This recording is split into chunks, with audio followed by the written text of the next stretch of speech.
since we know that there's a significant benefit, tax benefit to debt within a corporation, there are instances where owners may want to classify what is really a capital contribution as debt, just so that the corporation itself can get those certain tax benefits of having interest expense. And so Section 351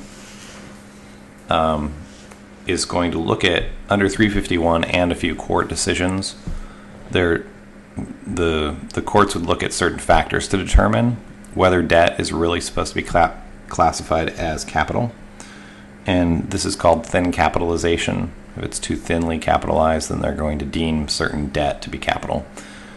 And so, and then they'll eliminate the interest expense based on that.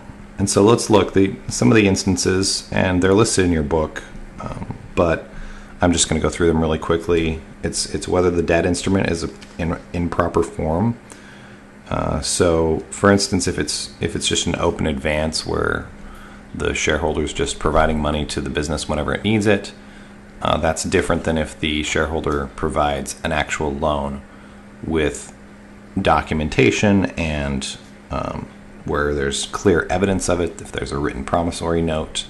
All of those things affect whether under 385 a debt is considered to be truly a debt and not just a capital contribution.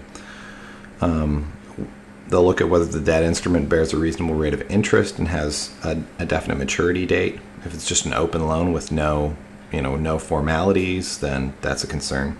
They'll look at when the debt is paid and whether it's paid on a timely basis. So if there is paper, which there should be if you want your debt to be treated as debt, like I said, a bank is not going to issue a loan to a business without something in writing saying that the business will pay the bank back.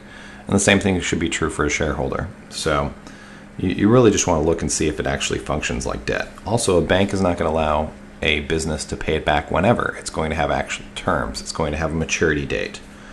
You're going to need to look also at whether the debt's subordinated to other liabilities. And subordination is an interesting concept. If you have the idea of subordination is that the debt would be lower in priority than other liabilities. And shareholder debts often get subordinated because if a corporation, hypothetically speaking, were to dissolve, then the process of dissolution is that this means it goes out of business or it declares bankruptcy. It doesn't always dissolve when it declares bankruptcy, but it's a similar idea. And so the process when that occurs is the company's going to sell all of its assets, it's going to pay all of its creditors, and then whatever's left over is going to go to the shareholders. So shareholders are last in line to take whenever there's a dissolution or a bankruptcy or something like that. And so in this instance, if your debt, quote unquote debt, as a shareholder to the corporation is subordinated to all other debts to the corporation, and that's going to be required usually by the banks. They're usually going to require shareholder debts to be subordinated. But if it is subordinated, then that's a factor that cuts against treating it as debt, because just like the shareholder's shares, he's going to end up taking last. He will take ahead of all other shareholders because his debt will get paid off first. So that's not going to be definitive if that's the case, but that's just another factor that's going to cut against the shareholder there in terms of taking that interest deduction.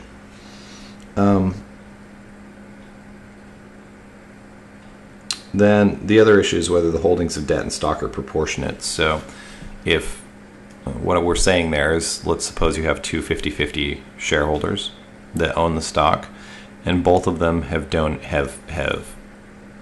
loaned, quote unquote, the exact same amount of money to the business. It's proportionate. It's proportionate to their ownership interest. If you had 4 equal shareholders and all of them had loaned 25% to the business, proportionate. Now, when you have proportionate loans to the business, that looks an awful lot like they're actually contributions and not loans. And so that's an example where that's going to cut against the shareholder. Now, The inverse of that is true if it goes the other way around. So let's suppose you had 25% shareholders and only 2 of them had given loans. So they'd all put in maybe $10,000 up front in exchange for their stock. And then one of them had put in another $200,000. Well, that's a pretty good indication that $200,000 is really a loan, because if he only received the same amount of stock as everybody else, even though he put in a lot more money, then that money must have been put in there for a reason, and that would cut towards it being treated as a loan. Whether funds loaned to the corporation are used to finance initial operations or are capital asset acquisitions. So funds used to finance initial operations or acquire assets the corporation needs in the business are generally obtained through equity investments. So that's another one that's going to cut against it being debt. So there you go. And then one other one is whether the corporation has a high ratio of shareholder debt to shareholder equity. And so thin capitalization occurs when shareholder debt is high relative to shareholder equity.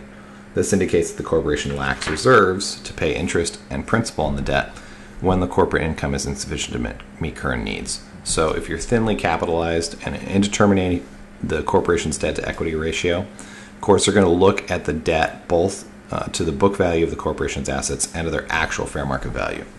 So this is the concept of just being thinly capitalized. You don't have enough money in your corporation to pay the obligations unless you're going to just keep making a lot of money or accept out of the income of the corporation. So if you're running a really, really tight ship in terms of capitalization, if you just don't have enough money, why they care about this is essentially they're going to look at it and say, if you don't have enough money to pay your debts, then the shareholder's just going to allow that payment to not be made. And that when the payments of interest are not contractually obligated, they don't have to be made constantly, then that looks a lot more like a shareholder holding stock and just waiting for a dividend when the money can come out, when the money is there to come out. So once again, its debt looks a lot more like interest. And so interest deductions will be disallowed under 385. Under 385, the IRS also has the authority to classify an instrument either as wholly debt or equity, or as part debt and part equity. So this flexible approach is important because some instruments cannot readily be classified either wholly as stock or wholly as debt.